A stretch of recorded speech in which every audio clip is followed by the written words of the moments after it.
आज का जो परिपेक्ष चल रहा है उसमें साहिर साहब की कुछ पंक्तियां हैं कि हम जो इंसानों की तहजीब लिए फिरते हैं, हम जो इंसानों की तहजीब लिए फिरते हैं, हम सब वहशी कोई जंगल के दरी लोग हैं। ये है इस समय वर्तमान समाज की सच्चाई है जिससे हम नकार नहीं सकते। और इसी समाज में कुछ ऐसे लोग रहे हैं क्रांतिकारी जिनमें से कुछ का सिर्फ कुछ एक का नाम हम जानते हैं, जैसे कि हमारे भगत सिंह, गांधी, सरदार वल्लभ भाई पटेल, ये कुछ एक गिने चुने नाम है जिन जो हमें कंठस्थ है। लेकिन ऐसे परोक्ष रूप में जाने कितने क्रांतिकारी रूप रहे हैं जिनका हमें नाम भी नहीं पता है। सिर्फ हम दुर्गा भाभी को इसके लिए भगत सिंह के सहयोगी के नाम से नहीं जान सकते। उनका 4 साल का लड़का जो सचिव था उसका भी उतना ही योगदान है, क्योंकि लाहौर से भगत सिंह को बचाने में उसने भी अपना योगदान दिया है। तो हमारी एक जिम्मेदारी बनती है कि इन सभी को याद रखें, और न सिर्फ याद रखें बल्कि उनके विचारों को समझें, क्योंकि ये इंसान सिर्फ और अपने विचारों की वजह से एक अलग इंसान है। तो इसी क्रम में आज इसी विषय पर बात करने के लिए हम यहाँ पर इकट्ठा हुए हैं। और इसी क्रम में मैं सबसे पहले बुलाना चाहूंगा शुरुआत करने के लिए मयंक को। मयंक एक अपना YouTube चैनल चलाते हैं और ये बीटेक के छात्र रह चुके हैं, और मैं बुलाना चाहूंगा मयंक आए और अपनी बात। बहुत बहुत धन्यवाद भैया आपका। अगर हम जब इस सामाजिक परिपेक्ष में इसको देखते हैं तो समय की क्या सामाजिक परिस्थिति रही होगी, इस पर विचार करना बहुत ज्यादा जरूरी हो जाता है कि उस समय क्या विचारधाराएं रही। करीबन जब राजा राम मोहन राय थे, गांधी से पहले से, जब हम आज गांधी की बात करते हैं तो राजा राम मोहन राय गांधी जी से बहुत पहले थे। उन्होंने 2% को लीड किया, यानी 2% जो साक्षर लोग थे और अंग्रेजी शिक्षा को बराबर समझते, जबकि गांधी जी के विपरीत थे। वो देश के 98% अशिक्षित लोगों को साथ लेकर लड़ रहे थे। लेकिन राजा राम मोहन राय ने जो क्रांति की ज्वाला लगाई थी, उस ज्वाला के बाद जो उस सही मायने में उस ज्वाला को क्रियान्वित किया गांधी जी ने। बहुत सारे क्रांतिकारी थे जिन्होंने किया। जो आप कहते हैं ना कि गांधी, आजकल कहीं ना कहीं समाज में गांधी जी का उतना महत्व है, ऐसा नहीं है कि मैं कह रहा हूँ कि गांधी जी का महत्व नहीं है, बहुत महत्व है, लेकिन वो कहीं ना कहीं वैचारिक लोगों के मन में वो जो समान मुद्दा एक समय गांधी को लेकर कि नहीं, गांधी हर व्यक्ति के लिए सम्मान की हुआ करता है। आज आप तमाम टिप्पणियां आप सोशल मीडिया पे उन पे देख सकते हैं, तमाम अलग अलग चीजें उनसे देख सकते हैं। लेकिन आज गांधी जयंती के अवसर पर जब आप सब देखते हैं तो आपके अंदर एक चीज सोचनी चाहिए कि एक व्यक्ति ने अपना पूरा जीवन समर्पित किया सिर्फ आजादी के। वो आजादी जो उसने न जाने किन कीमतों में लड़ के दिलाई, आप उस आजादी दिलाने वाले व्यक्ति का हम सम्मान ना करें, ऐसा नहीं होता। तो गांधी जी के ऊपर एक छोटी सी कविता सी लिखी है मैंने, वो मैं आपको बताता हूँ। तो सबसे पहले शुरू करते हैं, जिसको पाकर मुक्त हुआ भारत माता हो, आप सुनाए बापू का निर्मल 1969 में अक्टूबर का महीना, तभी उलझकर कुछ माता ने गिरा प्यारा बेटा जाकर पोरबंदर दीवान करमचंद के घर में खुशियां जिससे नए आनंद और बेला है। अभी उम्र अभी छोटी, पिता सिधार गए के बाद मोहन फिर इंग्लैंड गए, पर लिख कर मोहन हो गए बुद्धिमान गुणवान, मानकर सब प्रिय रखे आत्मसम्मान। दक्षिण अफ्रीका में लड़ने एक मुकदमा था आया,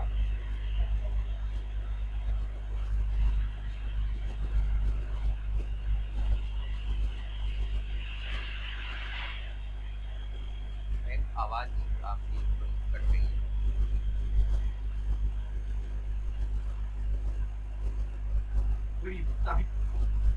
कि एक दिन गांधी रूस का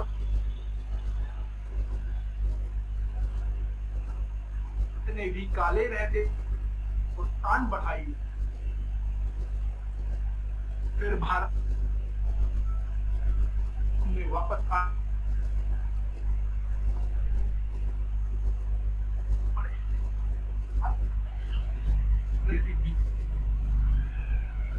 ये करेंगे कुछ लोग क्या उस क्रांति से ही सिर्फ आजादी कभी, मैं ऐसा नहीं मानता हूँ। मेरा इससे उसकी जो विचारधारा थी, वो जो गांधी जी का जो ट्रस्टियनशिप था,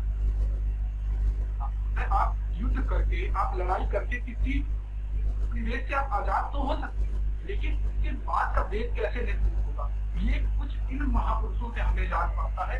उनसे जो हम समाज को छोटे से एग्जाम्पल से मैं आपको बताता हूँ। एक बार की बात, गांधी जी ने जब अपनी ट्रस्टीशिप का सिद्धांत रखा तो पटेल उनसे पूछते हैं, सरदार पटेल उनसे पूछते हैं कि ये आप इस विचारधारा पर क्यों ले जा रहे हैं। नेहरू भी बैठे थे, नेहरू ने भी तो जवाब तलब किया कि आप समाजवाद को लागू करिए, अभी हमारा देश समाजवाद के ऊपर चलने लायक है, ना कि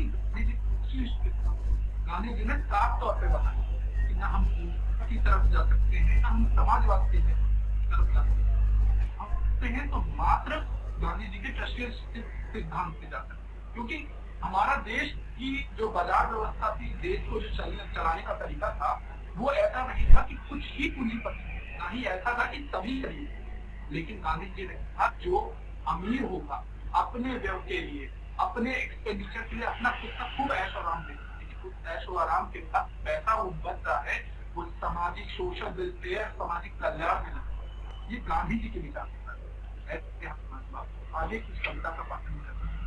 नमक और भारत छोड़ो आंदोलन को फिर अपनाया, फिर शामिल होकर गोल देश में भारत का हक बना। भारत छोड़ो का नारा अब घर घर से इस नारे को सुनकर सब देश राज कर रहा था। नेता जेलों में थे, आजादी का करते थे, वो प्राण निछावर अपने मातृभूमि का मान कर रहे थे। देखो यहाँ स्थिति समझ गए अंग्रेज, यह फूलों की नहीं है, यह है कांटों की तेज। 15 अगस्त 47 को भारत प्यारा आजाद हुआ, दो टुकड़ों में बट गया, यही खुद पाया मुझला। दंगे फसाद से शुरू हर गली गांव कुरुक्षेत्र हुआ। गांधी बाबा के अंदर ने पर लगा दिए, फिर 30 जनवरी का आई वह क्षण काम की बात थी। प्रार्थना सभा में जाते बापू गोली नहीं लगी, सारे शोक में गांधी महाप्राण धरती पर कर रहे थे। बापू ऐसे थे, ये बापू के जीवन का एक बहुत छोटा सा दृश्य मात्र था, लेकिन जब हम बापू के बारे में बात करते हैं तो इससे कहीं ज्यादा, कभी वक्त मिले आपको बैठकर बापू के बारे में न जाने कितना साहित्य पढ़ा हुआ है, उसको पढ़िए, बापू की विचारधारा पढ़िए, कैसे वो समाज को देखते थे। और क्या सिर्फ हमारा मकसद ये नहीं कि हम ये जयंती मनाएं, हम उन्हें याद करें, हम उन पर बात करें, मकसद ये होना चाहिए कि जो उनकी विचारधारा है, जो उनके मन के अंदर की भावनाएं रही, उनको समझकर हम क्या वैसा देश निर्माण कर पा रहे हैं, इस पर विचार करना। और जब देश का युवा ऐसे महापुरुषों की विचारधारा को अपना देश का निर्माण करेगा, तब ही देश का कल्याण संभव है, अन्यथा हमें ध्यान रखना। बहुत बहुत धन्यवाद भैया, ये मेरी बात थी जो मैंने गांधी जी पे लक्ष्य कर ली। बाकी आपका बहुत बहुत शुक्रिया जो आपने मुझे मौका दिया। बहुत बेहतरीन आपने मयंक पढ़ा, हमेशा से जैसा आप हमेशा पढ़ते हैं। बिल्कुल सही बात है। क्या है ना, इंसान विचारों, मेरा ये मानना है ना कि Gandhi ji life of Gandhi ji was an experiment. और भगत सिंह अक्सर हम लोग कंफ्यूज कर जाते हैं, कॉन्फ्लिक्ट पैदा होता है। तो गांधी जी का पूरा जन्म ही एक एक्सपेरिमेंट था, और जबकि Bhagat Singh was reading that experiment. Bhagat Singh उन एक्सपेरिमेंट को पढ़े। भगत सिंह ने फ्रांस की क्रांति और अन्य रूस की क्रांति, इन सारी क्रांति के एक्सपीरियंस को पढ़ा, और पढ़ करके वो एक जो है एक निष्कर्ष पर पहुंचे। लेकिन गांधी का पूरा जीवन खुद में एक प्रयोग था। एक किसी शायद सुभद्रा कुमारी चौहान या किसी एक बड़ी कवि कवियत्री का लेख है कि उन्होंने कहा है कि गांधी जी के बारे में कि वह चली तोप गल गए टैंक बंदूकें पिघली जाती। तो ऐसा सामान्य इंसान के बारे में नहीं लिखा जा सकती कि वह चली तोप गल गए टैंक बंदूकें पिघली जाती हैं। तो पावन मंत्र अहिंसा का अपने में आप समाती है। विज्ञानी की है परम सिद्धि, विज्ञानी की है परम सिद्धि, जग को लोहे से भर देना। विज्ञानी की है परम सिद्धि, जग को लोहे से भर देना। हंसी खेल तुझको बापू मिट्टी को मानुष कर देना। तो ये कहा जाता था उनके बारे में। लिखा भी गया कि हम तुम्हें मरने न देंगे, याद में जिंदा हो तुम। वो एक ऐसे इंसान थे कि जो और अगर आप और जब डीप में जाना चाहेंगे तो आपको पता चलेगा कि उनका जीवन कैसे प्रयोग था। एक नमक सत्याग्रह से शुरू करके, नील सत्याग्रह से शुरू करके, और देश को, इतने बड़े भारत देश को लोग कहते हैं कि गांधी को अक्सर बिना सोचे समझे क्या है कि महात्मा गांधी को वो उत्तरदायी ठहरा देते हैं विभाजन के लिए, पर उसके पहले ये भी तो देखना पड़ेगा ना कि आप इतनी विविधताओं वाले देश में कोई और नेता ऐसा था जो असम से लेकर के, जम्मू से लेकर के और गुजरात से लेकर के हमारे बिहार तक को जोड़ सके एक इंसान। तो इसलिए महात्मा गांधी का मैं जिस जगह उपस्थित हूँ, मैं बिल्कुल बांग्लादेश के बॉर्डर पर, अभी मैं यहाँ पर हूँ सिलचर में। यहाँ से बांग्लादेश का बॉर्डर बहुत थोड़ी सी दूरी पर है। और अगर मैं इस जगह का इतिहास आपको बताऊंगा तो यह 4 जिले विभाजन के पहले विभाजन में ये पूर्वी पाकिस्तान में आ गए थे। पर यहाँ पर महात्मा गांधी आए थे और महात्मा गांधी के प्रभाव के कारण से यहाँ के ये 4 जिले विभाजन के शाम के विभाजन में ये 4 जिले पूर्वी पाकिस्तान में थे, पर उनके प्रभाव की वजह से अगले दिन सुबह ये चारों जिले फिर से हमारे भारत में आ गए। तो ये असर था, ये असर मुझे नहीं पता था, जब मैं यहाँ आया तो पता चला। आप भी नेट पर सर्च करके देख सकते हैं कि बाराक वैली में करीमगंज और ऐसे कुछ जिले हैं। तो यह प्रभाव था, इसलिए हम नकार नहीं सकते हैं। सबसे अहम ये है, यह मानना जरूरी है कि ये इंसान हाड़ मांस के इंसान नहीं थे। ये इंसान सिर्फ और सिर्फ इंसान महान इसलिए थे क्योंकि इनके पास एक सशक्त विचार थे, एक सोच थी। एक आजादी के बाद कैसा भारत को, या भगत सिंह की बात करें या गांधी की बात करें, दोनों के पास आजादी के बाद की भारत के लिए एक सोच थी। क्रियान्वयन कितना हो पाया कितना नहीं हो पाया यह तो दूसरी बात है, परंतु सोच थी। इसी बात को मैं और आगे बढ़ाते हुए बुलाना चाहूंगा आकाश त्रिपाठी को, और वो भी एक जोशीला नौजवान है, बीटेक करते हैं, अच्छी कविताएं लिखते हैं, और मैं चाहूंगा कि इसी सोच को वो आगे बढ़ाते हुए और अपनी बात रखें। बहुत धन्यवाद भैया, और बहुत विशेष आभार वैभव भैया आपका, आप संचालन की भूमिका में है। और हमारे सीनियर आकाश भैया, मयंक भैया, जिन्होंने बहुत ही शानदार कविता पढ़ी गांधी जी के ऊपर। उन्होंने एक राष्ट्र निर्माण को लेकर के गांधी जी की कविता पढ़ी जो बहुत ही बेहतरीन थी, शानदार थी। और इसमें हमारा छोटा भाई अर्पित है, रेहान भाई भैया हैं, तो सभी लोगों का बहुत बहुत आभार, और ग्लोबल खबरी को बहुत बहुत शुभकामनाएं। ये एक शानदार कार्यक्रम का आयोजन किया है, और गांधी जयंती का दिन चुनना यह एक और भी बेहतर विकल्प है। तो इस प्रयास के लिए ग्लोबल खबरी को बहुत बहुत साधुवाद। और एक समीक्षा का दिन हो सकता है, हम सबके लिए एक समीक्षात्मक हो सकता है कि आखिर गांधी जयंती के अवसर पर एक ऐसा विजनरी जिसने हिंदुस्तान को दुनिया के पैमाने पर सबसे खरा उतार दिया। अगर महात्मा बुद्ध के बाद दुनिया में सबसे ज्यादा किसी की मूर्तियां हैं तो वो महात्मा गांधी की मूर्तियां हैं। महात्मा गांधी की मूर्ति हिंदुस्तान में ही नहीं, वो अमेरिका, ब्रिटेन, हर जगह विस्थापित है, क्योंकि उनकी जो सोच थी, उनकी जो आइडियोलॉजी थी, वो एक दुनिया को दिशा दिखाने वाली थी। और आशुतोष राणा की एक पंक्ति यहाँ पर मैं पढ़ना चाहूंगा कि जिसकी छोटी सी लगती से संगीने भी हार गई, हिटलर को जीता वो फौजे 7 समुंदर पार गई, उस बापू का अभिमान जगे, उस बापू का भी प्राण जगे। तो बापू को जगाने की जरूरत है, और अगर इस जिम्मेवारी को हम अपने हाथों में उठा लेते हैं तो हम ये माना जा सकता है कि हिंदुस्तान दुनिया का बहुत बड़ा ताकतवर मुल्क और प्रगतिशील मुल्क बनेगा।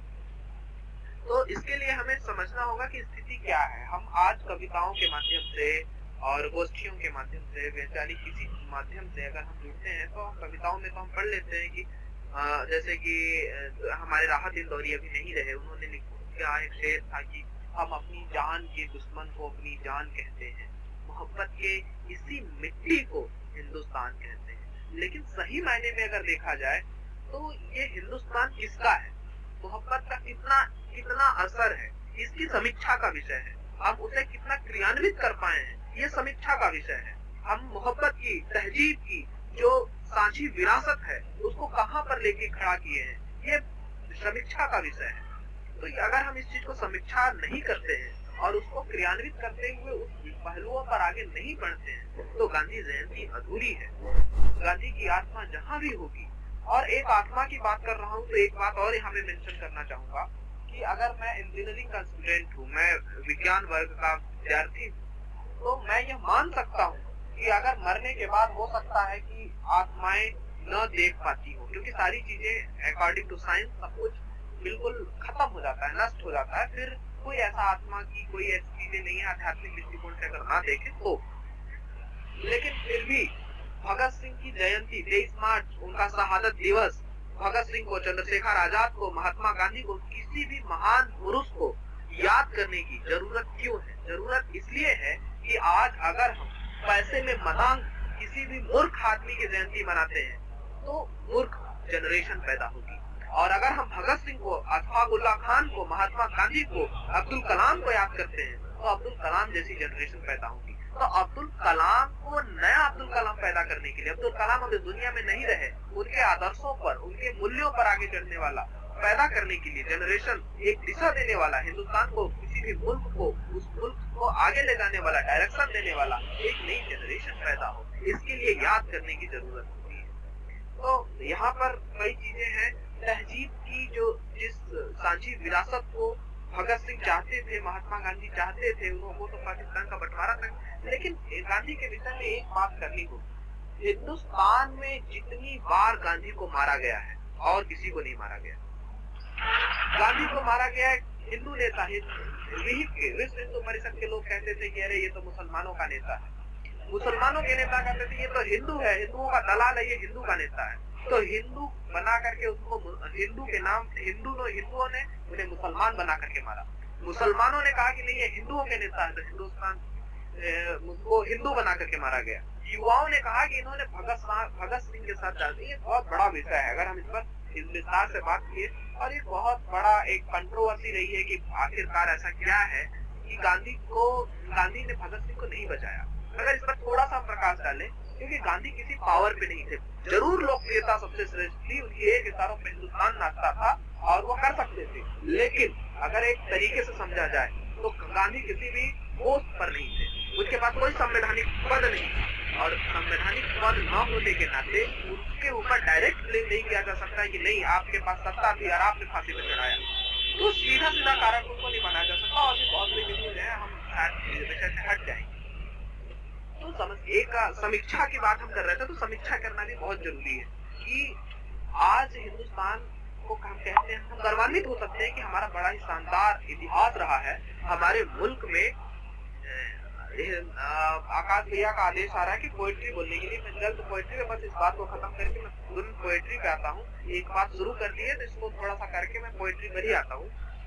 और हिंदुस्तान में जितने भी लोग रहे हैं, हम उन लोगों पर गर्वान्वित हो सकते हैं कि हम उस मुल्क में पैदा हुए हैं जिस मुल्क में महात्मा गांधी पैदा हुए हैं, जिसको दुनिया पूछती है। हम उस मुल्क में पैदा हुए हैं, हम उस मिट्टी के बालक हैं जिस मुल्क में भगत सिंह ने पैदा हुए 23 साल 19 से 23 के बीच 4 साल के सफर में पूरा दुनिया का सफर तय कर लिया। हमें बहुत बड़ा गौरव है इस बात का। हमें गौरव है कि हम उस मुल्क के बशिंदे हैं जिसमें डॉक्टर APJ अब्दुल कलाम, जिसने साइंस से लेकर के हर जगह एक ऐसा परचम लहराया जिसको दुनिया में हिंदुस्तान का ख्याति बहुत विस्तार हो गया। तो हम समझते हैं कि ये गौरवान्वित का विषय। लेकिन आज ये अगर हम रिप्रेजेंट करना रहे कि हिंदुस्तान किसका है, तो हम किस चीज पर, यह सही मायने में देखा जाए, हो सकता है हम अगर इसे किसी मंच से कहें या इसको कहते रास्ता लगा दी जाए। देश में जिस तरीके का माहौल है, एक कंट्रोवर्सी जैसी चल रही है NSA नेशनल सिक्योरिटी इश्यू को लेकर के, लेकिन सही मायने में यह अभिरुचियों का है। आप देख लीजिए अभी लॉकडाउन बंद हुआ था, किस तरीके से शराबियों की क्या हालत हो चुकी थी, और कहाँ पे ट्रैफिक है। हिंदुस्तान को देखा जाएगा ना कि आप सोचिए कि हिंदुस्तान किसका है, तो हिंदुस्तान की जो जनता है, हिंदुस्तान कोई एक ईंट की मिट्टी की बनी हुई कोई इमारत तो है नहीं, एक वहाँ के रहने वाले इंसानों पर डिपेंड करता है कि वहाँ का हिंदुस्तान कैसा है। तो हिंदुस्तान सही मायने में है तो दारूबाजों का है, क्योंकि दारू के लिए सबसे बड़ी यहाँ पे ट्रैफिक है। हिंदुस्तान नहीं आकाश, मैं तुम्हारी बात पे यहाँ रोकना चाहूंगा तुमको। मैं वही कविता में बात करूंगा, ठीक है ना, क्योंकि मसला ये है कि सिंहासन खाली करो कि जनता आती है और जनता तुम्हें डंडे मारेगी। दोनों शब्द अर्थ दोनों का एक ही है, लेकिन तहजीब से कही हुई बात है, इसलिए एक कवि है और दूसरा एक नकारा हुआ नेता है, ठीक है। तो मैं ये बात कहना चाहूँ, तो देश कागज पर बना नक्शा नहीं होता है, देश बनता है वहाँ के लोगों से, वहाँ की भावना से। कुमार विश्वास आज के बहुत बड़े पोएट हैं, उन्होंने भी कहा कि कोई भी माताएं और देश बड़ा होता है शामियानों से नहीं, वहाँ के आबादी से, वहाँ के रहने वाले बसिंदों से। तो बसिंदों की मैं बात कर रहा हूँ भैया कि अगर आज समीक्षा की जाए कि इस देश में रहने वाले इंसानों की क्या स्थिति है, यह देश तो, मैं घर में बैठा हूँ तो बहुत सारी चीजें तो मैं बोल नहीं सकता, अगर मैं खुले में रहता तो बता, मतलब बोल भी सकता था वैसी चीजें। हिंदुस्तान तो ऐसी ओर बढ़ता जा रहा है कि जिसको बताया भी नहीं जा सकता कि किस डायरेक्शन में जा रहा है। बार बार आकाश भैया का वो आ रहा है, मैं डायरेक्ट पोइट्री पे आता हूँ, बहुत एक बड़ा बृहद मुद्दा हो जाएगा, लेकिन ये समीक्षा का विषय, अगर हम इस पर सोचते हुए आगे नहीं बढ़े तो ऐतिहासिक पतन सुनिश्चित है, क्योंकि जिस ओर हिंदुस्तान का डायरेक्शन है उसका नजरिया, उसका खामियाजा बहुत खतरनाक है। तो हम पोइट्री पे आते हैं, और अगर स्वतंत्रता सेनानी महात्मा गांधी की बात करते हैं तो हम भगत सिंह को भी याद करना पड़ेगा, क्योंकि हिंदुस्तान को समझने के लिए भगत सिंह और महात्मा गांधी एक ऐसे चेहरे हैं कि जिन्होंने जो एक प्रयोगात्मक और हिंदुस्तान की हर बॉडी जिससे टेम्परेचर एक बहुत बड़े टेम्परेचर पे चली जाती है, तो भगत सिंह एक ऐसा चेहरा है जिसका हिंदुस्तान का आने वाली जितनी भी पीढ़ियां होंगी सबका ऋणी है, सबको अपना ऋणी बना दिया। जो चले गए, जब से पैदा हुए उसके बाद हिंदुस्तान में जो भी जनरेशन पैदा होगी, वो चाहे नशे में धुत हो, चाहे माने या न माने। और लिखा भी है कि अहले वतन अगरचे हमें भूल जाएंगे, माफ कीजिएगा भगत सिंह का नहीं है, ये पंडित राम प्रसाद बिस्मिल ने लिखा था कि अहले वतन अगरचे हमें भूल जाएंगे, अहले वतन को हमसे बुलाया न जाएगा, कहते हैं अलविदा हम अपने जहान से, जाकर खुदा के घर से तो आया न जाएगा। उन्हें मालूम था कि यहाँ की जनता भल भूल जाए हमें, लेकिन माफ कीजिएगा किसी को फोन आ गया, एक मिनट सॉरी, आवाज आ रही भैया? हेलो, बिल्कुल आकाश, अच्छी आवाज आ रही है, आप पढ़ते रहो। हाँ, तो बिल्कुल इस पर आते हैं कि उन्हें पता था कि ये मुल्क जो है वो हमें भले भूल जाए, इस मुल्क के लोग हमें भूल जाए, लेकिन यह मुल्क याद रखेगा।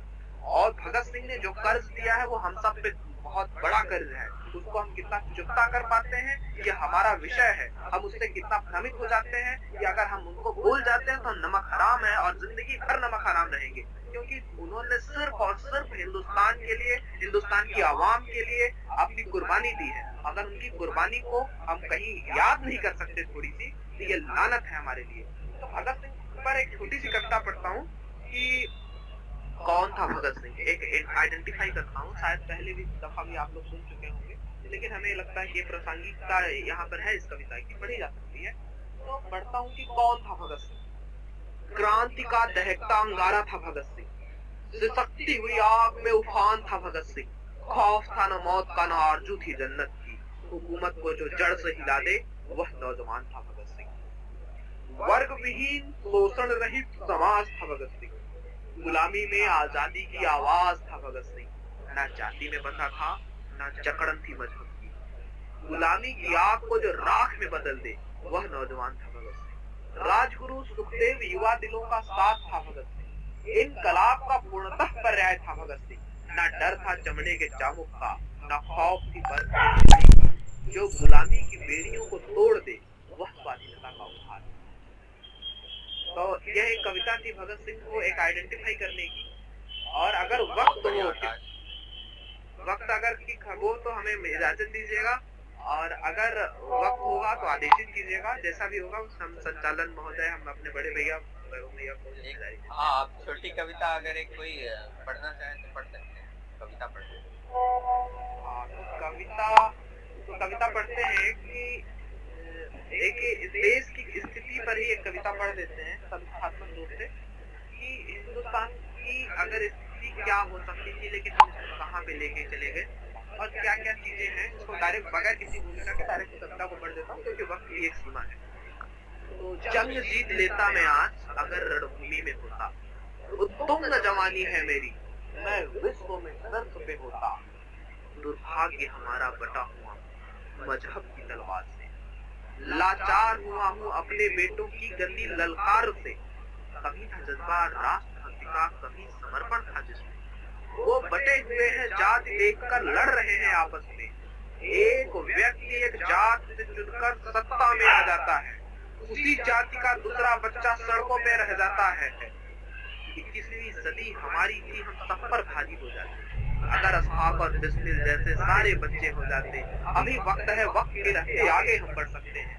विश्व के सत्य सिर्फ पर नाम ही हम हो सकते हैं। मंगल चांद पे जीवन जी के खुद को साबित कर सकते हैं। क्या है हिंदुस्तान हमारा, ये क्या है। बहुत बहुत धन्यवाद आप सभी का। ग्लोबल खबरी को बहुत बहुत साधुवाद। बहुत बहुत शुक्रिया आकाश, पार्टी बहुत अच्छा पढ़ा आपने। और ग्लोबल खबरी को फिर से मैं धन्यवाद देना चाहूंगा एक बार कि उसने एक मंच स्थापित किया जिसमें ऐसे विचार वैचारिक इंसान आ रहे हैं और अपनी बात रख रहे हैं। ठीक है, आकाश की बात सुनकर लग रहा है कि एक युवा में एक आग है, एक विद्रोह है जो समाज की व्यवस्था है वो इसको स्वीकार नहीं कर पा रहा है और वो बदलाव चाहता है, वो परिवर्तन चाहता है। और हम जैसे आकाश ने जो बात कही, मैं एक व्यंग छोटा सा सुना करके अर्पित को बुलाना चाहूंगा। अर्पित अब फिर अपनी बात रखेंगे। अर्पित राजशुक्ला, एक तो व्यंग है। व्यंग के पहले एक बात है कि शायद गैर भोपाली साहब का शेर है कि दाढ़ियां ये तिलकधारियां नहीं चलती, हमारी तहत में मक्कारियां नहीं। बस हकीकत ऐसी हो गई है कि हम अपने आप को धोखा देना। न्याय प्रणाली बिल्कुल धीरे हो चुकी है। न्याय इतना धीरे हो चुका है कि उस न्याय की प्रासंगिकता खत्म हो जा रही है। समाचार पत्र तो एक पुराने जो कौवे होते थे, उन कौवों की स्थिति में हमारी मीडिया पहुंच चुकी है। मैं आशा करता हूँ ग्लोबल खबरी एक बेहतरीन इस मिथक को तोड़े और बहुत बड़ी जिम्मेदारी ली है आकाश और वो ग्लोबल खबरी की पूरी टीम पर, क्योंकि एक हप्पा लग चुका है ना एक मीडिया पर। मीडिया एक कौवा हो चुकी है और एक ऐसा कौवा बचपन में याद है हमें, बचपन में क्या होता था कि कौवे आते थे हमारे घर रोटियां मारते और वो काव चिल्लाते थे। फिर हमें मना किया जाता था उनको ढेला मारने से। ऐसा कहा जाता था कि अगर उन्हें ढेला मारेंगे तो हम काने हो जाएंगे, एक कान के हो जाएंगे। पर हमारी गलती थी, हमें मारना चाहिए था उन्हें ढेला, ताकि वो आज इस तरह से खुलेआम ना। तो मैं आशा करता हूँ और पूरी अपेक्षा है, पूरी जिम्मेदारी है आकाश की ग्लोबल खबरी इस पूरे मसले में एक अपने आप को एक सही मीडिया की जो सही छवि है वो प्रदर्शित करेगा और अभी तक कर भी रहा है। तो मैं एक व्यंग सुनाना चाहूंगा आकाश की पूरी बात को एक समेटते हुए कि फिर बुलाएंगे हम अर्पित को। एक बार एक बच्चा मिट्टी खा रहा था। मैंने उसके बाप से कहा कि आपका बच्चा मिट्टी खा रहा है। एक बार एक बच्चा मिट्टी खा रहा था। मैंने उसके बाप से कहा कि आपका बच्चा मिट्टी खा रहा है। उसके बाप ने सुनकर कर कहा कि अरे तेरे बाप का क्या जा रहा है, बच्चा अपना भविष्य बना रहा है। मैं तो इंजीनियरिंग का विद्यार्थी, मैं यार ये कैसे उसने कहा हम इसे खूब पढ़ाएंगे लिखाएंगे, बहुत बड़ा सिविल इंजीनियर बनाएंगे। फिर ये हजारों टन छड़ सीमेंट मिट्टी खा जाएगा, आसानी से पता जाएगा और टकार देगा। मानो ये पढ़ न सका, मानो या पढ़ न सका तो ये नेता बन जाएगा। आज मिट्टी खा रहा है तो देश को खा जाएगा। यही स्थिति होती है और इस स्थिति को फिर मैं बुलाना चाहूंगा आज क्रांतिकारी विषय पर अपने विचार रखने के लिए अर्पित को, कि अर्पित आए और अर्पित राजशुक्ला और अपनी बात। पहले तो ग्लोबल खबरी की टीम को और आकाश भैया को, वैभव भैया को नमस्कार और बहुत सारा आभार कि आपने हमें बोलने का मौका दिया इस स्टेज पर। वरना आज का जो युवा वर्ग है वो इस फ्रस्ट्रेशन को अपने अंदर दबा करके रखा हुआ है और बोलने का उसको स्टेज नहीं मिल पा रहा है कि कहाँ से इस बात को दुनिया तक पहुंचा पाए। अगर आज के हमारे पास सोशल मीडिया ना होता तो ना जाने कितने लोग भगत सिंह और चंद्रशेखर आजाद बनकर रोडों पर घूम रहे, क्योंकि उनके पास बोलने के लिए भी कोई जरिया नहीं होता। तो आप सभी का भी धन्यवाद। और पहली बात, आज महात्मा गांधी जी का कल जन्मदिन है, उनको सब लोग याद करेंगे, लेकिन महात्मा गांधी को सिर्फ याद करना हमारे लिए जरूरी नहीं। हमारे लिए जरूरी है कि हम उनके विचारों को किस तरीके से याद करते हैं। महात्मा गांधी सिर्फ एक पुरुष नहीं थे, एक व्यक्तित्व नहीं थे, एक कृतित्व थे, विचारधारा थे महात्मा गांधी। महात्मा गांधी को जब भी याद करना चाहिए तो इस तरीके से याद करना चाहिए कि जो राष्ट्र है वो राष्ट्र हमारा किस ओर बढ़ेगा, किस तरीके से चलेगा और राष्ट्र में भाईचारे के साथ, मीन्स कभी जाति मजहब सियासत पे झगड़े ना हो, कभी भी हम इस तरीके से बात ना करें कि फला इस जाति या इस मजहब का इस के साथ ऐसा हो रहा है। ये गांधी के राष्ट्र की पहली बुनियाद है जब हम महात्मा गांधी की बात करते हैं। और इसीलिए आज मैं जितनी भी कविताएं सुनाऊंगा, जितनी भी कविता के समक्ष रखूंगा, इसमें एक भी जगह महात्मा गांधी का नाम नहीं होगा, सिर्फ और सिर्फ महात्मा गांधी का वो विजन होगा जो हम बताना चाहते हैं। अब महात्मा गांधी का विजन क्या था, बात करते हैं। महात्मा गांधी पहली बात करते थे कि भारत में राम राज्य होना। ये राम राज्य विश्व हिंदू परिषद वाला नहीं, राम राज्य जो महात्मा गांधी बात करते। अब राम राज्य है तो राम राज्य कैसा होना चाहिए? बाबा तुलसी लिखते हैं कि हरसत बरसत सब लखें, करसत लखे न कोई, तुलसी प्रजा के भाग्य से भूप भान सा। मतलब राजा कैसा होना चाहिए? राजा सूर्य सा होना चाहिए। राजा जब आपसे टैक्स ले तो कभी भी ये समझ में ना आए कि हमारे पास कुछ गया, लेकिन जब सरकार कोई चीज बिल्डिंग बना के दे, शॉपिंग मॉल बना के दे, यूनिवर्सिटी बना के दे, रोड बना करके दे, तो समझ में आना चाहिए कि वाइस स्टेट ने कुछ काम किया। इस राज्य की तुलना की थी। महात्मा गांधी का जो विजन था, विचारधारा थी, वो इस तरीके से थी कि कभी भी शोषित कोई न रहे भारत में। भारत में सबके सब एक राजा की तरह जीवन जिए, एक सुसज्जित जीवन जिए, कभी भी कहीं किसी में भेद ना हो। जब पाकिस्तान बटा तो पाकिस्तान बटे में सबसे पहला व्यक्ति कोई कटा था तो महात्मा गांधी के विचार थे, क्योंकि महात्मा गांधी इकलौते ऐसे बंदे थे जो ईश्वर अल्लाह तेरो नाम रघुपति राघव राजा राम गाते थे। उस समय भारतवर्ष में कोई ऐसा नेता नहीं था इस तरीके की बातें करता। पाकिस्तान जब भी बना तो महात्मा गांधी की हत्या करके, जितने दिन की हत्या की गई तब पाकिस्तान बना, ये मैं कहना चाहता हूँ। दूसरी बात है, लोग कहते हैं ना भगत सिंह और महात्मा गांधी में काफी भेद है। आपको बताऊं, महात्मा गांधी और भगत सिंह दोनों आजादी ही चाहते थे भारत की। एक का रास्ता गरम दल का था, एक का रास्ता नरम दल का। लेकिन आजादी के बाद परिस्थितियों पर दोनों के विचार एक जैसे। दोनों चाहते थे कि शोषण रहित समाज की स्थापना हो। दोनों भी कभी भी, भगत सिंह ने भी जब भी लिखा, ये नहीं कहा कि आप आजादी के बाद हिंसा करो। आज शिक्षा का केस आया है, लोग कोई राजनीति कर रहा है दलित बेटी कह करके। सत्ता पक्ष के लोग अपनी नाकामियों को छुपाने के लिए उसके साथ न्याय नहीं कर पा रहे हैं। ये क्या चल रहा है? किस तरीके का समाज चला और हम सोच जा रहे हैं। इसलिए हमेशा व्यक्ति को एक गांधीवादी विचारधारा के रूप में समझना चाहिए, ना कि गांधी को सिर्फ एक व्यक्ति के रूप में लेना चाहिए। गांधी एक कृतित्व थे, व्यक्तित्व थे, इसलिए उन्हें व्यक्ति के रूप में ना ले, उन्हें हमेशा भारत के दर्पण के रूप में ले। वो गांधी जी की मूर्तियां अमेरिका से लेकर के साउथ अफ्रीका और साउथ अफ्रीका से लेकर ऑस्ट्रेलिया, इंडिया, हर जगह लगी, इनके विचारों पर शोध कर रहे हैं। उन गांधी की बात करता हूँ और उसे में लिखता हूँ कि गांधी ने पहली चीज क्या बताई कि एक युवा को भारत से क्या होना चाहिए। तो मैंने लिखा था कि हृदय की अनंत गहराई से अमर शहीदों को सशक्त नमन होना चाहिए। हृदय की अनंत गहराई से अमर शहीदों को सशक्त नमन होना चाहिए। निज राष्ट्र पर जीवन समर्पित और तिरंगे सा कफन होना चाहिए। निज राष्ट्र पर जीवन समर्पित और तिरंगे सा कफन होना चाहिए।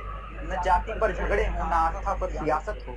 न जाति पर झगड़े हो, न आस्था पर सियासत हो। ऐसा दिनकर सा चमकता हमारा चमन होना चाहिए। दिनकर सा चमकता हमारा चमन होना चाहिए। न बंधन हो रिश्तों का, न मजहब की लकीरें, न बंधन हो रिश्तों का, न मजहब की लकीरें हो। सबसे बढ़कर के हमारे लिए वतन, सबसे बढ़कर के हमारे लिए वतन।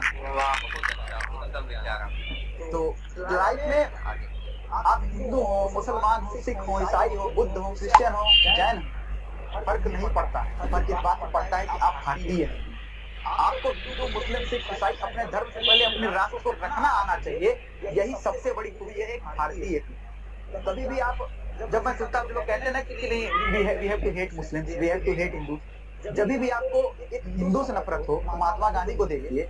जब भी आपको एक मुसलमान से नफरत हो तो अफाकुल्लाह खां को देखिए। और उसके बाद आपको बताऊं, आज के मौजूदा जनरेशन में आप कभी जावेद अख्तर साहब को देखिए। उन्होंने संसद के गलियारे में, विधानसभा में खड़ा होकर ये बात कही, जिसे वंदे मातरम बोलने से समस्या है वो भारत को छोड़ सकता है।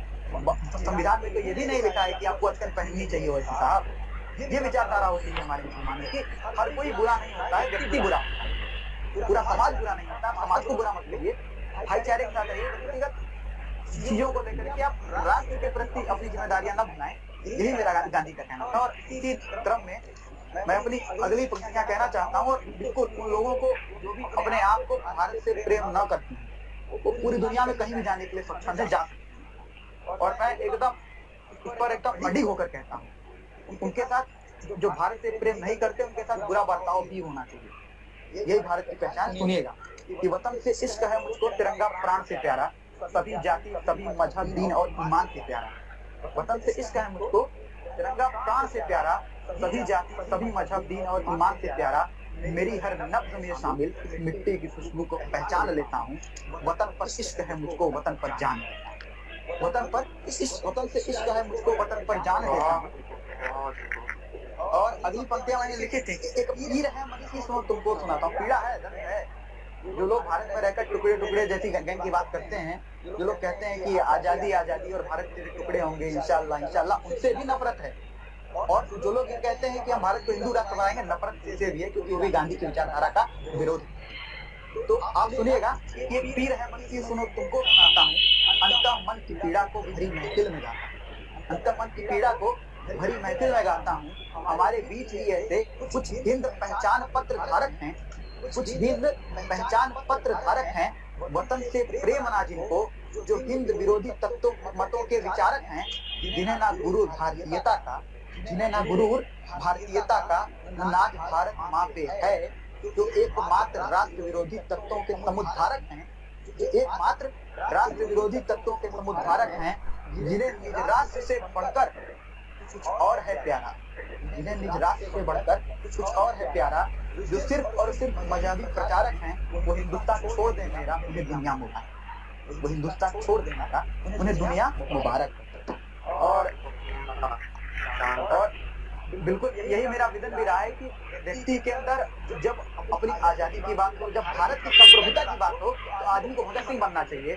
लेकिन जब व्यक्ति को भारत के समाज को स्थायित्व देने की बात हो, तो महात्मा गांधी बनना चाहिए। दोनों के विचारों में कहीं टकराव है, आप समझिए बात को। परिस्थितियों में टकराव है, परिस्थितियों में चुनने में टकराव है, लेकिन विचारधाराओं का टकराव बिल्कुल इस तरीके से नहीं है कि आप भारत में रहकर के भारत विरोधी बातें। ये महात्मा गांधी और भगत सिंह दोनों की वो है, क्या कहते हैं, विचारधाराएं हैं, जहाँ पर आकर के मिलती हैं कि दोनों सिर्फ भारत का भला चाहते थे, एक ऐसे भारत की नींव चाहते थे जो कि शोषण रहित समाज की स्थापना हो जाए। और जब भगवान राम की बात करते हैं, लोग कहते हैं ना भगवान राम राज्य कैसा होना चाहिए। आज आपसे टैक्स लिया जाता है, आप बड़े चिंतित होते हैं, लोग टैक्स चोरी कर रहे हैं। अब कोई भी बात पर बात नहीं करता कि टैक्स चोरी कर क्यों रहे हैं, क्यों टैक्स चोरी कर रहे हैं। तो टैक्स लगाने का तरीका गलत है। रामचरितमानस में जो तरीका लिखा गया है कि मणि माणिक महंगे किए सहजे जल तृण नाज, कि आप मर्सिडीज पे टैक्स लो, आप अमीरों से उस तरीके से टैक्स लो। आप 3 लाख रुपए कमाने वाले व्यक्ति से अगर 1 लाख रुपए टैक्स लोगे तो टैक्स चोरी करेगा। ये चीज होती है, आप समझिए बात। जो गांधी जो भारत चाहते थे, उस भारत की बुनियाद पर अभी भी हम खड़े नहीं उतरे हैं। हम 30% भी जल्दी लेवल नहीं किए, हमको वहां तक पहुंचना है अभी। और एक जो है, मैं प्रेम प्रसंग सुना करके आपको खत्म करना चाहता हूँ। और जब प्रेम प्रसंग की बात है, तो प्रेम मतलब राष्ट्र प्रेम, धर्म प्रेम, सिर्फ वो प्रेम नहीं जो एक मातृका से किया जाता है। तो कहानी कविता थी कि प्रेम में आसक्त हो निज राष्ट्र को न भूलो तुम, प्रेम में आसक्त हो निज राष्ट्र को न भूलो तुम, झूल कर हंसी जुल्फों में, झूल कर हंसी जुल्फों में निज कर्म को न भूलो तुम। तो आज लहराता हूँ तिरंगा, आओ और तुम थाम, तो आज लहराता हूँ तिरंगा, आओ और तुम थाम लो। आज की हो देश से तो सब कुछ देश को तुम मान लो, आज की हो देश से तो सब कुछ देश को तुम मान लो।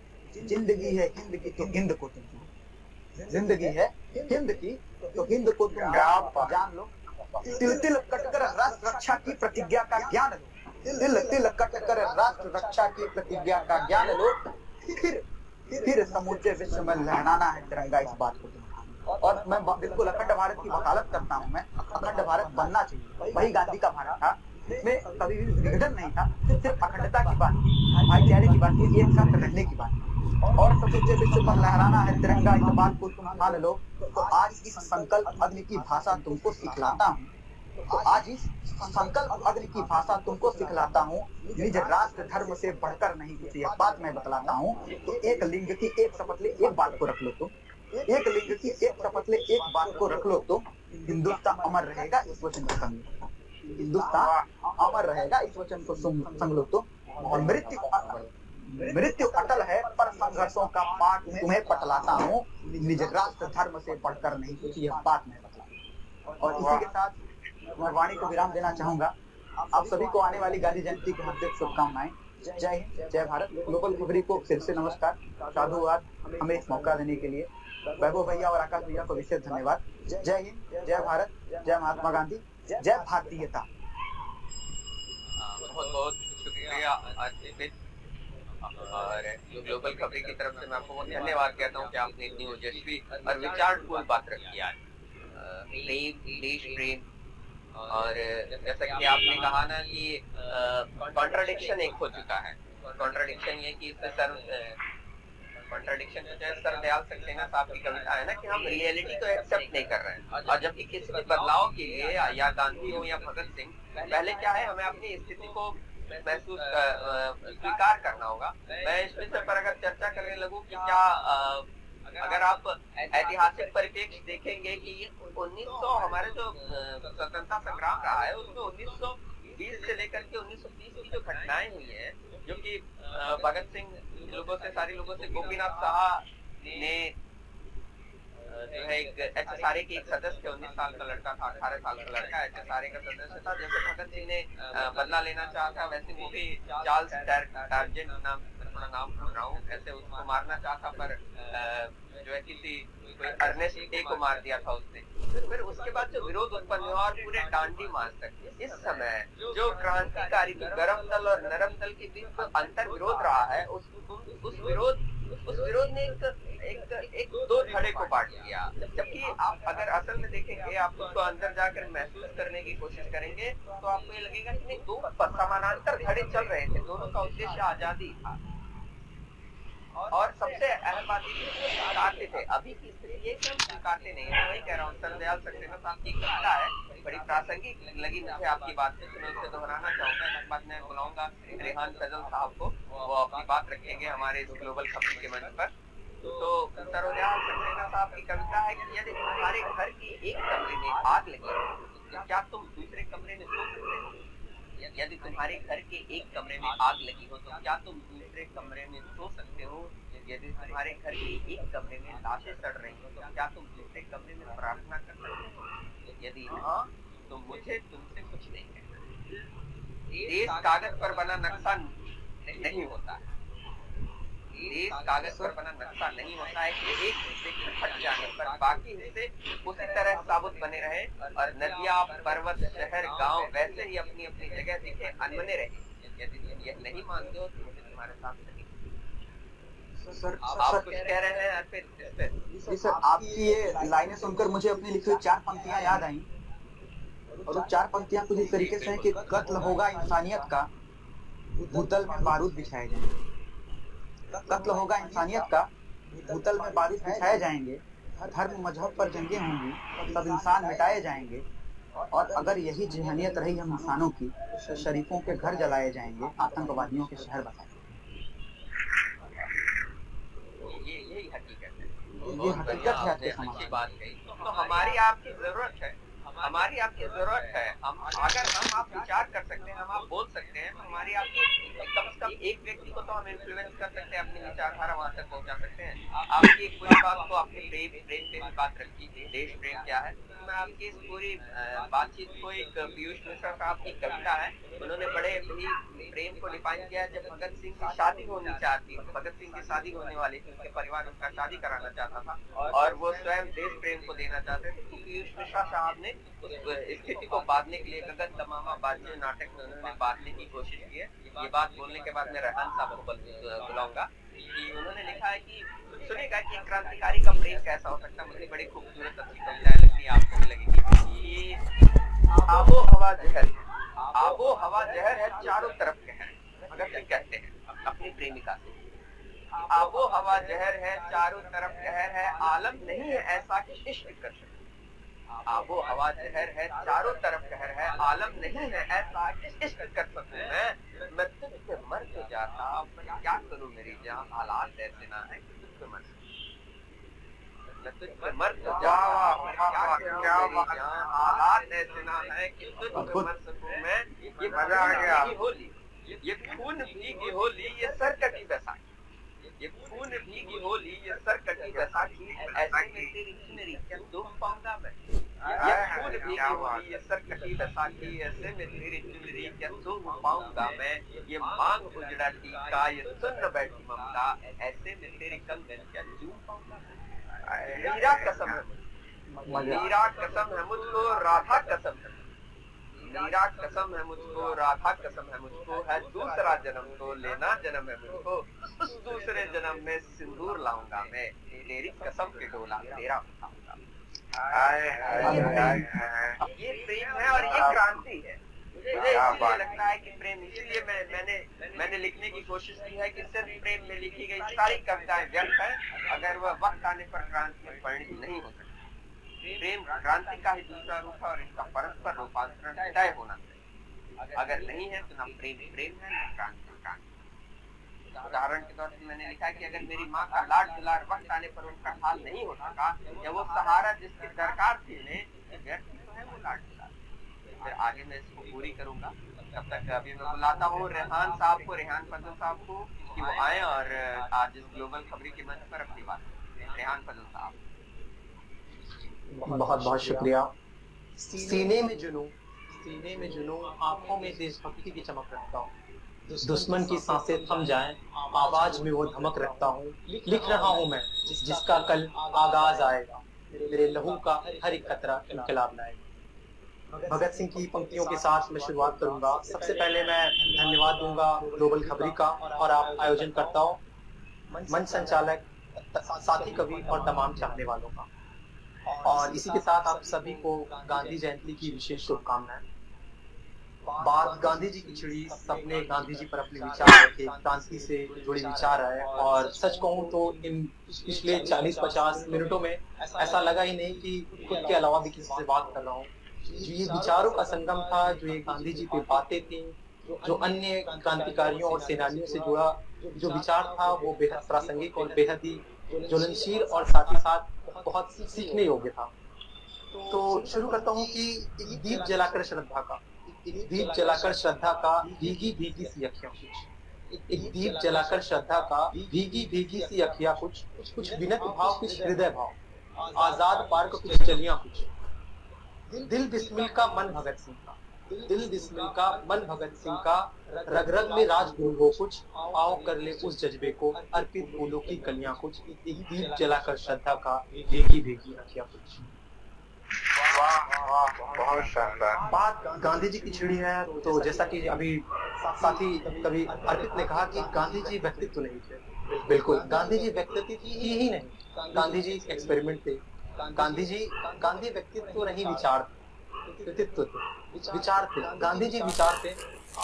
सबने भगत सिंह और गांधी जी के कंट्रोवर्शियल टॉपिक के बारे में, विषय के बारे में जो मुद्दा छेड़ा, जो चीजें शुरू की, बड़ा सौभाग्यशाली है कि मैं गांधी जी पर पिछले करीब 6 साल से पढ़ रहा हूँ, और 6 साल से पढ़ने के दरमियान मैंने जो ये भगत सिंह और गांधी जी का कंट्रोवर्शियल है, इसके करीब 4 वर्षों से मैंने इसकी पढ़ाई की है। तो अगर मैं उस चीज को शुरू करूं तो मुझे लगता है कि मैं उसका 0.1% भी अपने समय सीमा में नहीं कह पाऊंगा। तो इससे आगे की बात कहता हूँ और शुरू करता हूँ कि एक चमकताब एक मदहोशी हर आलम चंगा होता है। एक चमकताब एक मदहोशी हर आलम चंगा होता है, एक मुक्ति आंखों में हर कतरा गंगा होता है। दिल में मतवाली मौज पले, मन साथ आसमां छूता है, जब अपने हाथों में आजाद तिरंगा होता है, जब अपने हाथों में आजाद तिरंगा। गांधी जी, स्वतंत्रता सेनानियों की बात की जाए और गांधी जी का नाम ना हो तो स्वतंत्रता की शुरुआत हो ही नहीं सकती। और ऐसा भी नहीं कि गांधी जी के नाम लेकर बाकी सेनानियों को छोड़ दें। और आप सब ने इतने सारे विचार रख दिए अपनी स्वतंत्रता पर, आजादी पर। तो मेरा मानना ये है कि जिन स्वतंत्रता सेनानियों, जिन क्रांतिकारियों ने देश को आजाद कराया, उस आजादी का मतलब सिर्फ ब्रिटानी हुकूमत से नहीं था। उस आजादी का मतलब ये नहीं था कि हम अंग्रेजी से चंगुल से छूटे और बस हम आजाद हो गए। 70 वर्ष आजादी के बाद करीब, फिर भी अगर आप व्यक्तिगत रूप से देखें तो आप आजाद नहीं। बिल्कुल ये बात हकीकत है कि आजादी मिल चुकी है, लेकिन अभी अच्छा आप खुद से सोचिए, आप सोचिए, और ये बिल्कुल समीक्षा का विषय है और बिल्कुल ये इस आत्मसात करने की ये बात है कि हम आजादी की बात करते हैं, हम क्रांतिकारी सेनानियों को रिस्पेक्ट, मात्र इज्जत देने की बात करते हैं, परंतु दूसरे ही क्षण हम उनकी किसी भी विचारधारा को अपने अंदर समाहित नहीं करते, उन पर हम आत्मसात नहीं करते। तो न चाहते हुए भी हम कहीं न कहीं अपने सेनानियों का मजाक बना रहे हैं। अभी मैं पिछले कुछ दिनों से देख रहा हूँ कि सोशल मीडिया पर एक गांधी जी का स्टिकर चल रहा है, फेसबुक पर बड़ा प्रचलित है। लोग गालियां गांधी जी की तस्वीर के आगे गालियां लिखकर लगा रहे हैं। साथ ही साथ सिर्फ गांधी जी नहीं, अनेक ऐसे क्रांतिकारी हैं जिनके साथ वो गांधी व अपशब्दों का प्रयोग सिर्फ मीम और मजे के लिए कर रहे हैं। तो आप कहते हो कि गांधी जी ने देश को आजाद कराया और दूसरी क्षण आप इनकी बेइज्जती कर रहे हो, तो आप बिल्कुल ये देखिए, आप यहाँ देश प्रेम नहीं कर सकते। आपका ये विचार हो सकता है कि आप किसी एक व्यक्ति को फॉलो अप नहीं कर सकते। आपके विचार हो सकता है गांधी जी से थोड़े से विपरीत, आप किसी और स्वतंत्रता सेनानी को ज्यादा पसंद करते हैं, परंतु इसका यह अर्थ नहीं कि आप किसी भी उस भारतीय सेनानी या भारतीय क्रांतिकारी की अवहेलना करें जिन्होंने आजादी में इतना सब योगदान दिया। आज हम जो ये चैन से बैठकर हम बोल रहे हैं, बात कर रहे हैं, सब उनकी देन है। और अगर आज स्वतंत्रता सेनानी हमारे बीच होते तो अपने आजाद भारत को इस बेबस हाल में देखते तो निश्चित रूप से याद होते। मैं फिर से कहूंगा कि स्वतंत्रता सेनानी ने स्वतंत्रता सिर्फ ब्रिटानी हुकूमत से नहीं दिलाई, बहुत सारी कुरीतियां, सामाजिक द्वेष, अनेक ऐसी चीजें हैं जिनसे उन्होंने आजादी दिलाई। और बिल्कुल आप सभी साथी कवियों ने जैसा कहा कि हमें इस पर आत्मसात करनी चाहिए, और बिल्कुल हमें आत्मसात करना चाहिए क्योंकि उन्होंने एक समृद्ध और सुरक्षित भारत की कल्पना की थी।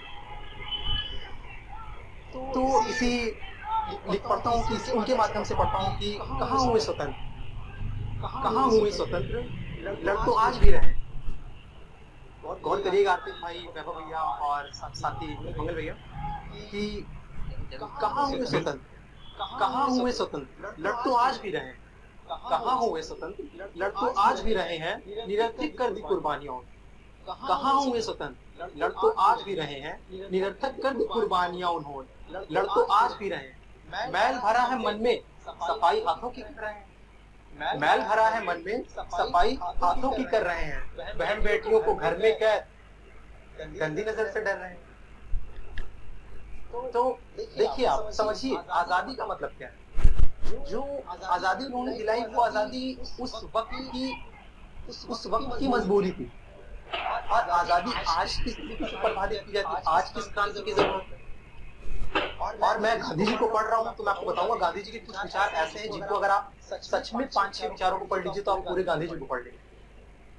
मैं आप जो भी ग्लोबल खबरी के माध्यम से हम सभी को सुन रहे हैं, मैं उनसे कहूंगा कि आप ईश्वर के प्रति सच्ची आस्था को समझिए, सत्य की अवधारणा करिए, सत्य की रूप समझिए, सत्य क्या है, अहिंसा की अवधारणा को समझिए, अहिंसा की व्याख्या पढ़िए। गांधी जी ने सिर्फ इन 5-6 चीजों की वजह से अपने अंदर एक ऐसा सशक्त विचारधारा का निर्माण किया था कि बड़े बड़े राजनीतिक टैंक, पलटन, तोपे सब खामोश हो गए। तो विचार और विचारधारा का बड़ा महत्व है। और आज जब मैं मुल्क को इस परिस्थिति में देखता हूँ तो मुझे अपनी लिखी चंद पंक्तियां याद आती हैं। मैं चाहता हूँ कि मैं आपसे बांटूं उन पंक्तियों को। मैंने लिखा है कि देखिए, गांधी जी जब कहते थे आज से कुछ साल पहले, आजादी के 5 साल 10 साल बाद तक हम कहते थे कि हम उस देश के वासी हैं जिस देश में गंगा बहती है, या हम उस देश के वासी हैं जहां गांधी जैसा नेता है या गांधी जैसे लोग हैं। तो मैंने व्यंग के माध्यम से ही समझिएगा जो लिखा है मैं प्रस्तुत करता हूँ। कविताएं कुछ इस प्रकार और पंक्तियां आपको समर्पित हैं कि हम उस देश के वासी हैं। गौर फरमाइएगा, हम उस देश के वासी हैं जहाँ पकौड़े पर चर्चा होती है। हम उस देश के वासी हैं जहाँ पकौड़े पर चर्चा होती है, धार्मिक एजेंडा होता है, संसद में गौमायक होता है। हम उस देश के वासी हैं जहाँ कानून का रखवाला माँ कसम गुलाबी नोटों से नीचे बात नहीं कहकर रिश्वत देता है। साहब यहाँ 5वीं पास नेता ये संसद को गाली देता है। हम उस देश के वासी हैं जहाँ हर रोज एक नया किसान मौत को गले लगाता है। हम उस देश के वासी हैं जहां हर रोज एक नया किसान मौत को गले लगाता है, यहाँ लागत भी न मिल पाने से प्याज टमाटर सड़कों पर फेंका जाता है। हम उस देश के वासी हैं जहाँ की राजनीतिक सोच छोटी है। कासगंज, मथुरा, मुरादाबाद, न जाने कितने दंगों में वसीम और चंदन जैसे को अपना मांगो। एक बात बताऊं आपको शर्म से, हम उस देश के वासी हैं जहाँ रिश्तों में भी सॉन्ग रचाया जाता है। मासूम एक बच्ची के संग हाथरस, बलरामपुर और कठुआ में हैवानियत का नंगा नाच दिखाया। एक बात बताऊं आपको शर्म से, हम उस देश के वासी हैं जहाँ रिश्तों में भी सॉन्ग रचाया जाता है, मासूम बच्चियों संग हैवानियत का नंगा नाच दिखाया जाता है। अकबर जोधा याद नहीं रहे, अकबर जो था याद नहीं रहे अब पद्मावत और केदारनाथ पर शोर मचाया जाता है। अकबर जो था याद नहीं रहे अब केदारनाथ और पद्मावत पर शोर मचाया जाता है। हम उस देश के वासी हैं जहाँ गरीबों और मजलूमों की आवाज दबाई जाती है। हम उस देश के वासी हैं जहाँ गरीबों और मजलूमों की आवाज दबाई जाती है। हम उस देश के वासी हैं जहाँ इन मुद्दों पर ही सरकार बनाई जाती है। इन मुद्दों पर ही सरकार बनाई जाती है। तो आप समझिए, हम एक गांधी जी की जयंती मना रहे हैं।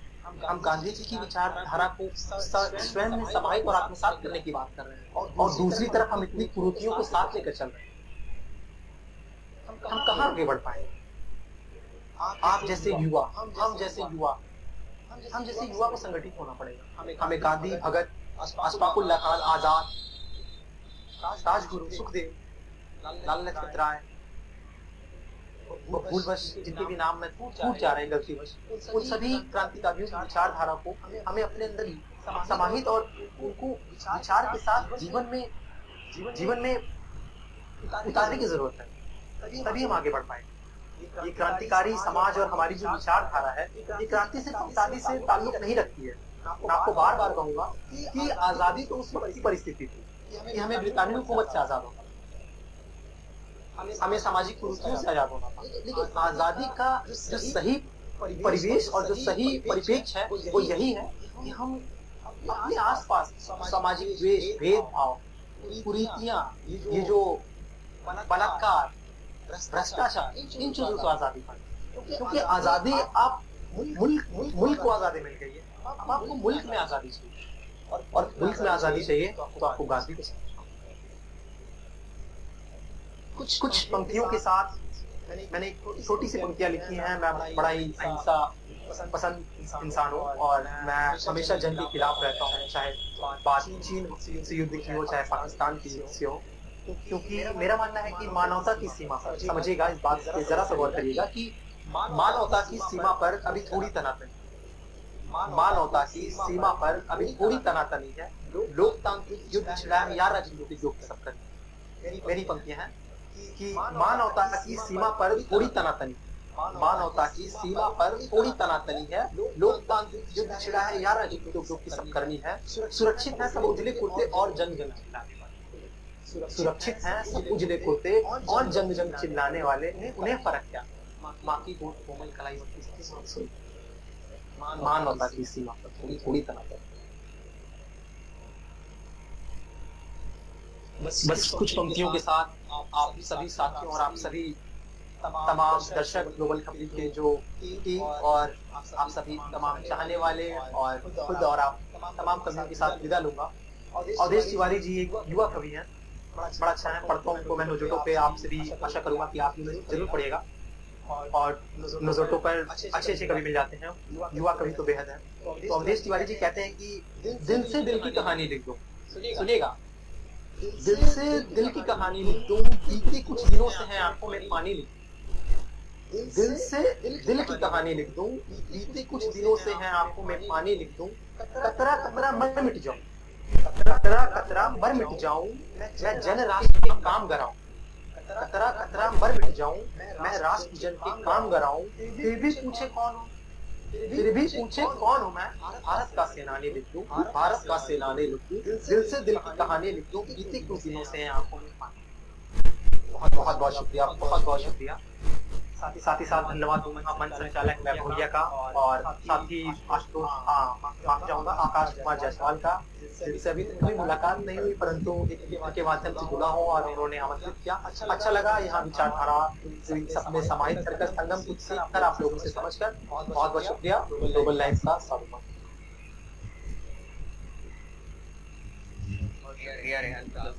आपने बहुत अच्छा पढ़ा और कटु शब्द बोला, वास्तविकता है, पर ये देश हमारी ही एक जिम्मेदारी बनती है देश के प्रति, और इसको समझना है, और बदलाव भी हम ही आप ला सकते हैं, क्योंकि वो हम तुम है जो भारत की तकदीर बदल कर रहे हैं। युवा वर्ग पर ये जिम्मेदारी है, और सबसे हम शुरुआत करना जरूरी है। नहीं तो हम एक स्टेप बढ़ा रहे हैं। हम कम से कम आज कुछ लोग ग्लोबल खबरी के माध्यम से यहाँ पर इकट्ठा हुए हैं, विचारधारा शेयर कर रहे हैं, तो ये एक अच्छा प्रयास है, और कोशिश की जाएगी आगे इसको जारी रखा जाए।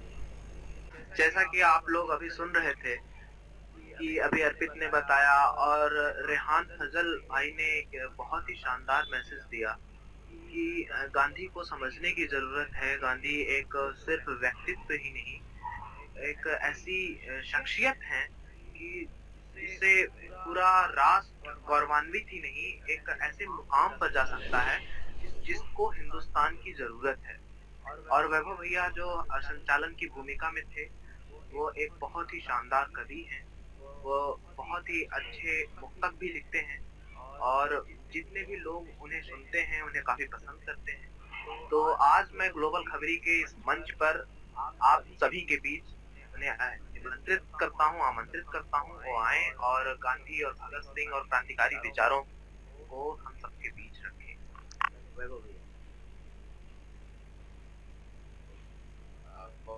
बहुत धन्यवाद आकाश, बहुत धन्यवाद ग्लोबल खबरी का।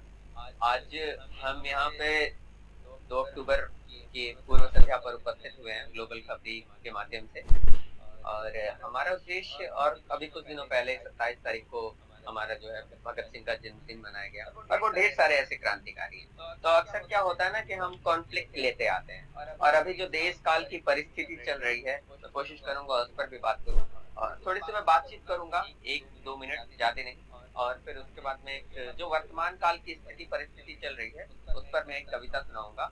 अगर कुछ और सुनना होगा तो आप मुझे बताइएगा, मैं वो भी सुनाने की कोशिश करूंगा।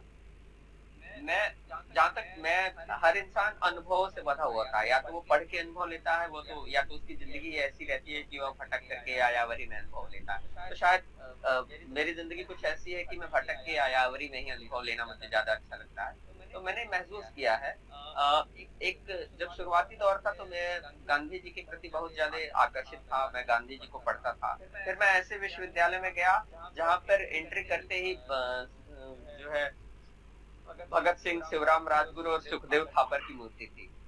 तो एक नई विचारधारा से मेरा परिचय था, और जब दोनों को पढ़ा, और उसके पहले की दुनिया में ऐसा होता था कि इन दोनों में कॉन्फ्लिक्ट होता था, पर जब हमने पढ़ना शुरू किया और फिर पढ़ने के बाद पता चला कि ये दोनों विचारधारा कॉन्फ्लिक्ट नहीं है, तो पैरेलल लाइंस है, तो दोनों एक साथ चल रही हैं। उद्देश्य दोनों का एक ही है। अभी हमारे समाज में क्या है कि हम गांधी को नोटों में ढूंढते हैं और भगत सिंह को फोटो में ढूंढते हैं। इससे ज्यादा हकीकत बची नहीं है। आप किसी भी गांधी को गाली देने वाले या भगत सिंह की तारीफ करने वाले से अगर आप ये पूछिए कि क्यों तुम गांधी को बुरा कह रहे हो या क्यों तुम भगत सिंह को तारीफ कर रहे हो, तो उसके पास कोई सटीक जवाब नहीं होगा। हमारे टेक्स्ट बुक में भी भगत सिंह के बारे में इतना पढ़ाया जाता है कि भगत सिंह एक क्रांतिकारी थे जिसने सैंडर्स की हत्या की थी। सैंडर्स की हत्या करने के बाद उसने असेंबली में बम फेंका था। असेंबली में बम फेंकने के बाद उनको फांसी दे दी गई 30 मार्च को। सुखदेव और राजगुरु के साथ उनको फांसी दे दी गई। हमारे टेक्स्ट बुक में भी भगत सिंह के इतिहास के बारे में, भगत सिंह के इतिहास के बारे में बस इतनी ही बातचीत की जाती है। पर ये सिर्फ यहीं तक इतिहास नहीं है, ये एक पूरा प्रोपेगेंडा है। एक जो राजनीति होती है वो आपको तय करती है कि आप क्या सोचेंगे, आप किस तरह से सोचेंगे, आपकी विचारधारा किस तरह से होगी, आप किस तरफ जाने वाले हैं। तो इसलिए हमारी आपकी, अगर हम एक ये मानते हैं कि हम भगत सिंह को पसंद करते हैं या हम गांधी को पसंद करते हैं, तो हमारे पास ठोस कारण होना चाहिए कि हम क्यों पसंद करते हैं, या अगर इन दोनों में गतिरोध है, अंतर विरोध है, तो आखिर वो क्यों अंतर विरोध है। मुझे भगत सिंह क्यों अच्छे लगते हैं, पहले मैं इस पर बातचीत करूंगा। क्रांतिकारियों की बातचीत करते हैं जिन्होंने ये रास्ता अपनाया जो रास्ता भगत सिंह का था। चापेकर बंधुओं ने अंग्रेजों के विद्रोह ने दो अंग्रेजों की हत्या कर दी थी। उसके बाद 1924 में HSRA के सदस्य थे, एक HRA था तब, एक्चुअली तब HRA था। भगत सिंह आए तो उन्होंने उसमें एक विचार जोड़ करके HSRA बनाया।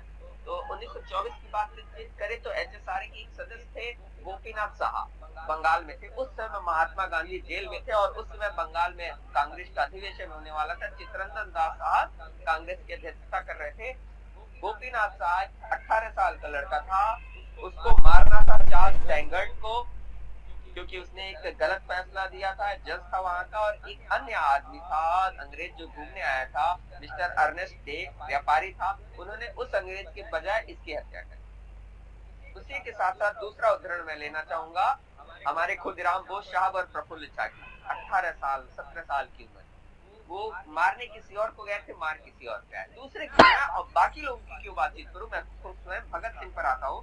भगत सिंह का लाला लाजपत राय के हत्या का विरोध के इन्होंने तय किया था कि ये स्कॉट की हत्या करेंगे, क्योंकि स्कॉट ने लाठीचार्ज का हुक्म दिया था। पर कुछ गलतियों की वजह से इन्होंने हत्या कर दी सैंडर्स की, पहचान नहीं पाए और उन्होंने सैंडर्स की हत्या कर दी। मीन्स हम क्या कर रहे हैं कि आप विचारधारा को मान रहे हैं, पर उस विचारधारा से हम भटकते जा रहे थे। तीनों उदाहरण में मैं ये कहना चाहूंगा कि वो अपने लक्ष्य के प्रति साथ वो केंद्रित नहीं हो पाए, मतलब जो उनकी सोच थी। बाद में खुदीराम बोस साहब ने ये लिखा है कि भाई मेरे पास देश को देने के लिए कुछ, मैं बहुत गरीब इंसान हूँ, मेरे पास देश को देने के लिए कुछ नहीं था, मेरे पास सिर्फ मेरी जान थी और मेरा प्राण था और मैंने वो देश पर न्यौछावर कर दिया। पर भगत सिंह 1924-25 के बाद जब उन पर जिम्मेदारियां पड़नी शुरू हुई, जब उन्होंने पढ़ना शुरू किया, पहली बार उनको जेल हुई थी सिर्फ और सिर्फ इसलिए कि जब उन्होंने एक पब्लिश किया था first arrest on publishing, Kakori के शहीद नाम से, विद्रोही नाम से उन्होंने एक पत्र पब्लिश किया था काकोरी के शहीद नाम से, तो उनको पहली बार जेल हुई।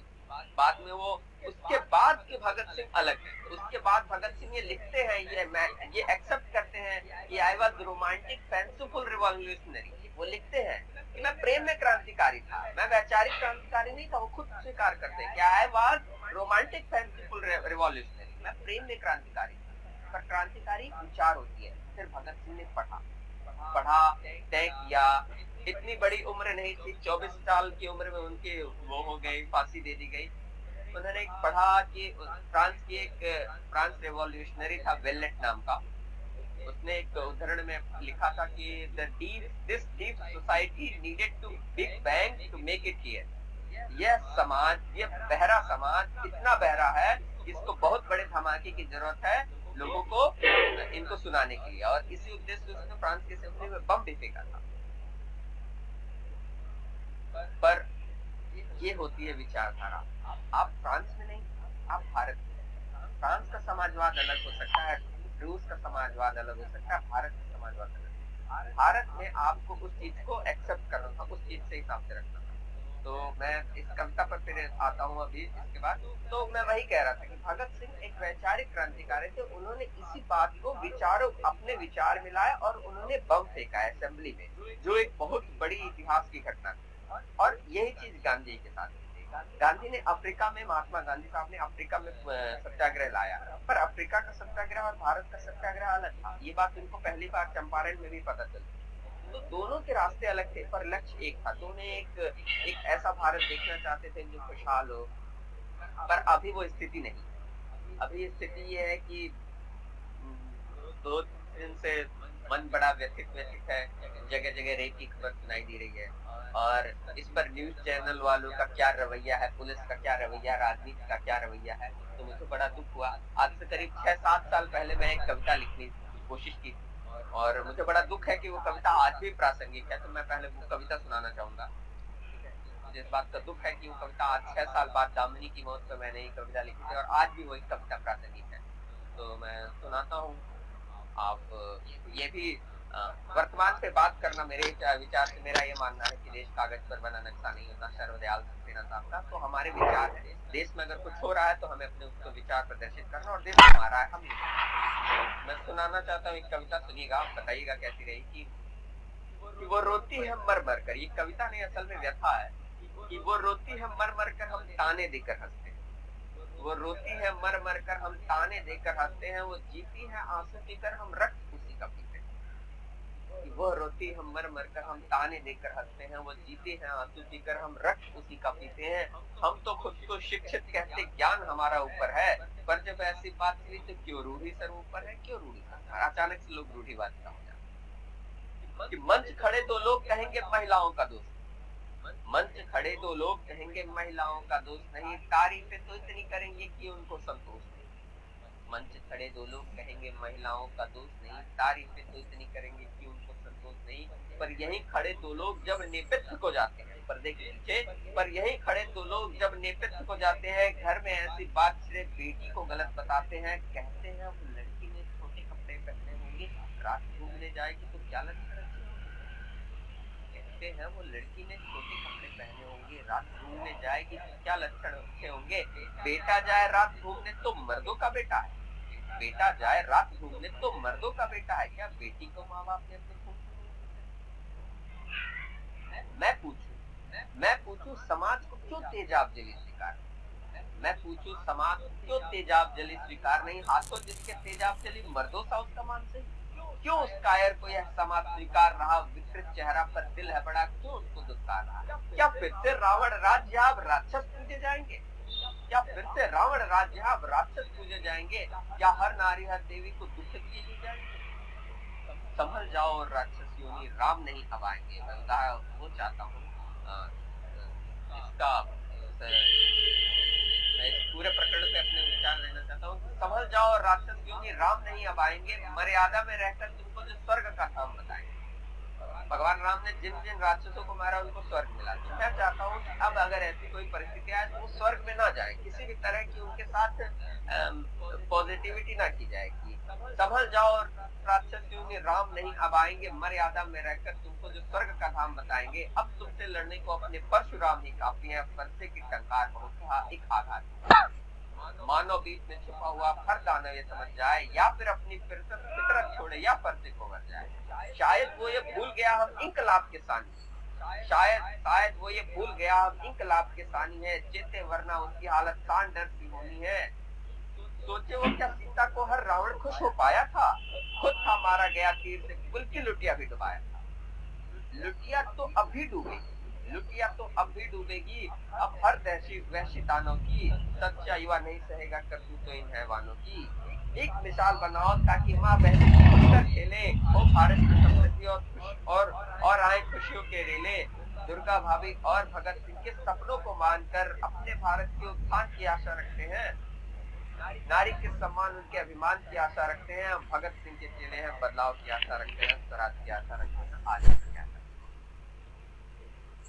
ये कविता 6 साल पहले लिखी हुई थी। मैंने हूबहू इसको पढ़ दी है। शायद इसमें कुछ त्रुटियां हो, पर मेरी मन की व्यथा थी, इससे मैंने आकाश। हाँ, और एक मेरी कविता है।